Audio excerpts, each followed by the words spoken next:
gitu. Jadi AI akan menggusur orang.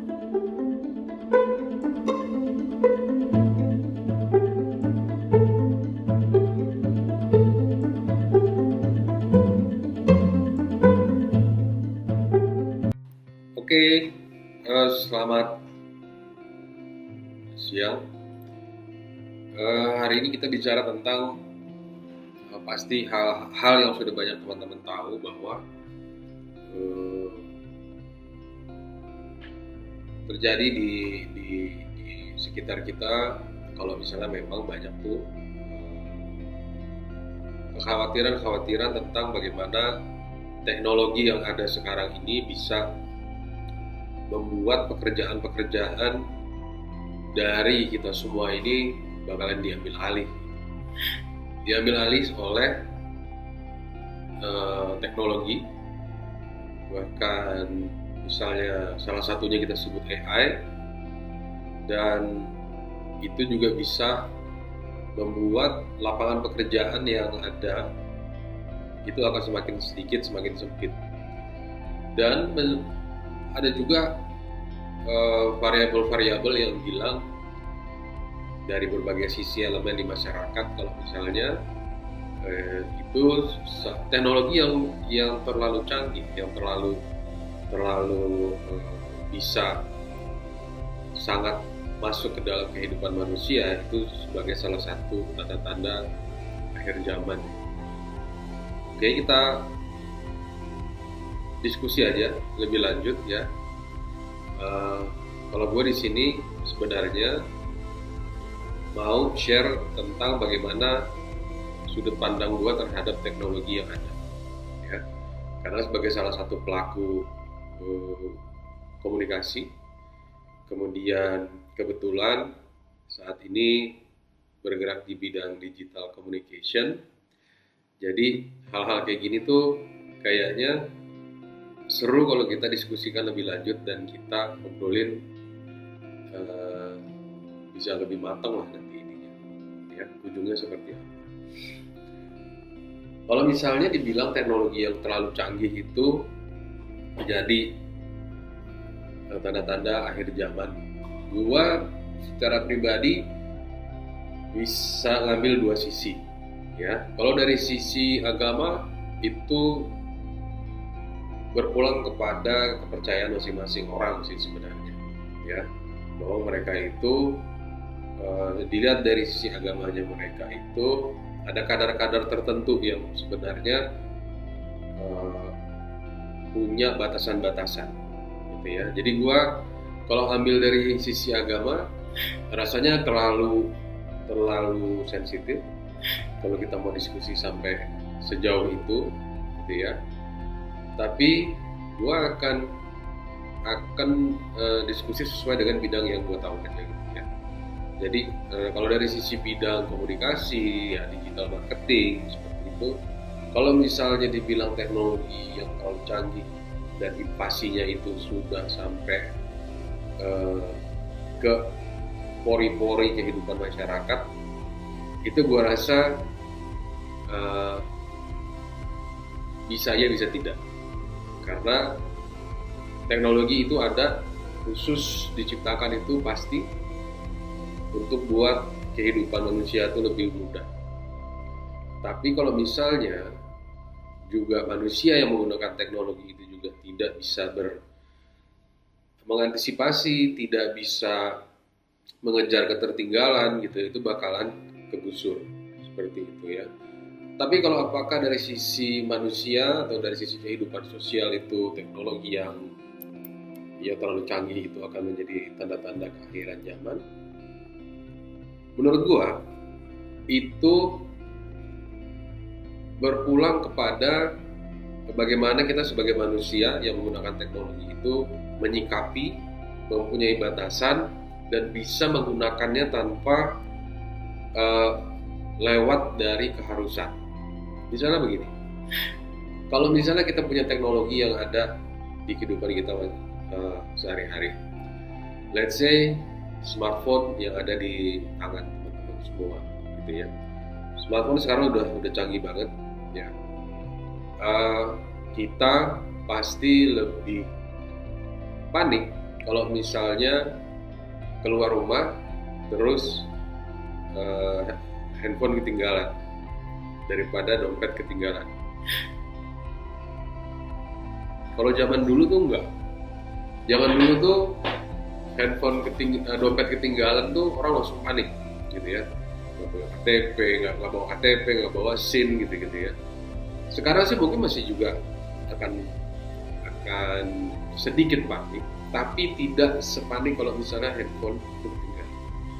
Nah, teknologi yang ada di smartphone itu sendiri, kalau misalnya kita sebagai manusia yang gunain teknologi itu tidak menetapkan batasan-batasan sendiri di kehidupan kita, itu akan membuat kita itu berbalik posisinya. Posisinya itu berbalik, kenapa? Bukan kita menggunakan teknologi itu menjadi memudahkan keseharian kita, tapi itu nanti akhirnya jadi teknologi itu kita yang sangat bergantung besar terhadap teknologi yang ada di sekitar kita. Jadi, wah kalau misalnya keluar rumah, wah nggak bawa handphone, wah ini WhatsApp gua bagaimana? Terus nanti kalau misalnya ada di sosmed ada notifikasi, ada yang komen, terus gue nggak balas dalam waktu sejam nih, wah nanti gue begini. Nah, itu teknologi yang itu sisi yang sebenarnya kita harus bisa redam. Karena kalau dari sisi WhatsApp, saya juga sebenarnya merasa kalau misalnya kita ada pesan masuk yang memang urgent, ya, itu memang sangat dibutuhkan untuk respon cepat. Cuman, ya, kalau sampai itu membuat kita itu deg-degan, membuat kita itu parno, membuat kita itu insecure, nah itu tanda-tanda bahwa teknologi itu sudah bisa membuat akhir zaman di kehidupan kita sendiri gitu ya, bukan dalam kadar masyarakat luas. Nah, kita nggak usah ngomongin terlalu lebar dulu. Ya. Jadi ketika pergi handphone ketinggalan, rasanya tuh deg-degan gitu, jadinya nyetirnya tidak fokus, bawa motornya itu tidak fokus, kepikiran nanti buru-buru ke rumah, langsung muter balik ke rumah buru-buru untuk ngambil handphone yang ketinggalan, akhirnya nanti terjadi kecelakaan di jalan karena saking keburu-burunya. Dan itu adalah salah satu contoh di mana kita sendiri, akibat ulah kita sendiri, itu yang membuat teknologi itu menjadi akhir zaman kita. Ya, ketika terjadi kecelakaan itu karena ulah kita sendiri. Jadi jangan semerta-merta menyalahkan teknologi yang ada semakin canggih. Itu merupakan salah satu tanda dari akhir zaman. Kemudian, apakah teknologi yang ada itu akan mengusir pekerjaan orang banyak? Gue itu berangkat dari dunia profesional itu dari tahun 2000. Kebetulan punya kesempatan kerja di beberapa agensi periklanan. Dan banyak banget hal yang sudah berubah sampai saat ini. Up to this day, itu perubahan sudah 180 derajat lebih gitu ya. Teknologinya banyak banget yang berubah. Ya mungkin teman-teman banyak yang nggak tahu, belum pernah mengalami ya. Dari sisi kreatif itu ada yang namanya dulu adalah pesta artis, pekerjaannya. Terus kalau misalnya kita nge-layout iklan itu bikin print ad di koran itu tidak pakai komputer gitu ya, masih ditempel-tempel gitu ya. Dan produksi film separasi namanya, itu yang ada filmnya 4 gitu, si CMYK gitu ya. Sampai akhirnya sekarang kita sendiri itu tidak perlu untuk terlalu sering pasang iklan di koran ya, karena sudah ada sosmed, sudah ada digital, sudah ada website gitu. Jadi menurut gue pribadi, perubahan teknologinya itu sangat-sangat besar dari tahun 2000 sampai tahun 2024 ini. Ya, ini kita ngomong di tanggal 18 November 2024 ya. 180 derajat. Kalau misalnya mau di exaggerate ya lebih dari 180 derajat gitu ya perubahan. Nah, apakah memang banyak teknologi itu yang membuat pekerjaan-pekerjaan itu hilang? Gua harus jujur katakan iya, sangat banyak. Jadi kalau dulu di dunia periklanan, kita dulu gua join di periklanan itu dari level yang terbawah, dari sisi kreatif, itu DTP namanya, desktop publisher gitu ya. Ngalamin dulu yang sama tadi yang gue bilang itu desktop artist ya, kita tempel-tempel sampai akhirnya final artwork yang dibuat sama DTP itu pakai komputer. Habis itu ada juga pekerjaan yang namanya visualizer ya, teman-teman yang sangat jago gambar di sana itu dipakai untuk bikin storyboard. Kalau kita mau bikin divisi ya, itu digambar scene by scene-nya, itu digambar konkretnya.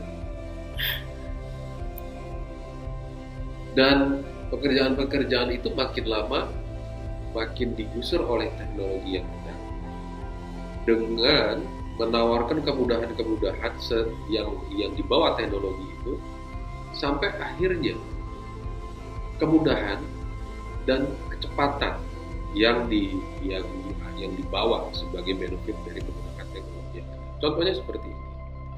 Kalau misalnya kita dulu mau bikin TVC, kita harus bikin storyboard. Itu ada beberapa frame, minimal itu ada 24 frame yang digambar manual. Art director dan visualizer itu akan diskusi, ngasih brief ke visualizer, gambarnya gini, nanti scene 2 orangnya gini, situasinya adalah seperti ini, dan itu nanti di sketch sama visualizer. Kemudian nanti akan digambar, diwarnain, dan akan ketika frame by frame itu selesai, itu akan kita presentasikan ke klien, gitu ya. Nah, kalau saat ini, gue rasa itu udah semakin tergerus oleh namanya AI, ya. AI itu kalau misalnya kita mau ngomong, nggak usah AI dulu, sama internet aja dulu, ya. Di mid 2010, 2007 gitu ya. Ketika kita sudah bisa akses internet itu lebih banyak, kita udah bisa ngambil cari gambar-gambar yang banyak. Itu jadi frame by frame yang tadinya di storyboard itu harus digambar manual. Pada saat itu bisa kita hanya cari jadi reference. Frame 1 referensinya kita cari orang yang akan berdiri di pinggir pantai menghadap sunset. Frame 2 pria itu tetap menghadap sunset tapi di laut, di depannya itu lewat kapal misalnya. Jadi frame 1, 2, 3, 4 sampai 24 itu sudah bisa dicari by reference gitu ya. Dan klien akan lebih tergambar kontinuitasnya, karena image yang didapat dari internet itu bisa dimanipulasi dengan digital imaging. Jadi warnanya, kemudian tone lightingnya gitu ya, itu bisa digambarkan dengan lebih tepat. Nah, itu adalah salah satu contoh ketika saat sekarang, apalagi sudah ada AI, kita bisa dengan prompt minta AI untuk generate image yang sesuai dengan promptnya, sesuai dengan kebutuhan kita. Itulah salah satu contoh bahwa memang AI ataupun teknologi itu bisa membuat pekerjaan kita tuh tergusur.